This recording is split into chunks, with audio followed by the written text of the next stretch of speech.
De Mitra in Dokkum maakt u niet verhuizen. Maar ook al moesten ze even schakelje, ze zien het wel als een kans. We hebben geen huurverlenging gekregen van Jumbo. En die wilden uitbreiden en die wilden dit stukje erbij pakken in de verbouwing. Dus we moesten op plakjes ziekje. En dat hebben we heel mooi oplossen kunnen. Terug naar de Dokkum Sluisstad te gaan. En een mooie parkeerruimte en een hele mooie nieuwe winkel. Het was een beetje lichtelijk wie het bij ons bekend dat wij hier wij moesten aan hier. Maar net dat er zo uit de knoop terughakt wien en dat het duidelijk wie dat er een einddatum was, zeg maar. En die is na december is die er wel klaar. Dus toen ben we echt gericht op Sigi naar een oorplakje. En nou ja, we hebben verschillende regio's om Dokkum en in Dokkum hebben we bezocht en zo. En zo ben we eindigen correct in de binnenstad.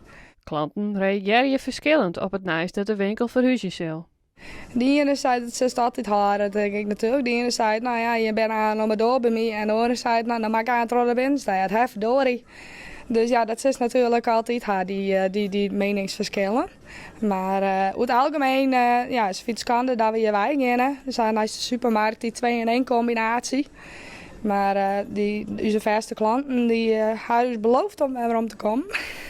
Dus daar geven we gewoon echt vanuit natuurlijk. Op dit stuit wordt er met mannenmacht werken aan de nieuwe winkel, die toonsje 12 februari is opengaat. We gaan daar mee met een nieuwe interieurstijl. En daar krijgen we mooi de witte en de zwarte stellingen. Met belevingsvakjes erin. En halve stellingen. Met preuwerijen planken erop. Dat we wat meer preuwen laten kennen. En meer preuwerijen de waan kennen. Dus dat is de hele nieuwe uitstraling van de Mitra. Ja, dat is gewoon cool als die mij ook riepen om daarin mee te gaan. Met die nieuwe frisse uitstraling. We staan hier nou in een stukje van de nieuwe winkel. Zoals kunnen zien, dan hebben we een hele nieuwe uitstraling. Komen suksotskapjes komen direct wat in, met een onderbrekingje. Dit is een proefmeter. Dat we hier wat meer preuwerijen en hier op tafel komt nog een mooi blad. Dit is de hoeken die het uitbreid heeft. Dus hier komt voornamelijk de wien en de liqueur komt hierin. En de rest van de winkel in dezelfde stijl. En daar komt de rest van het spul in.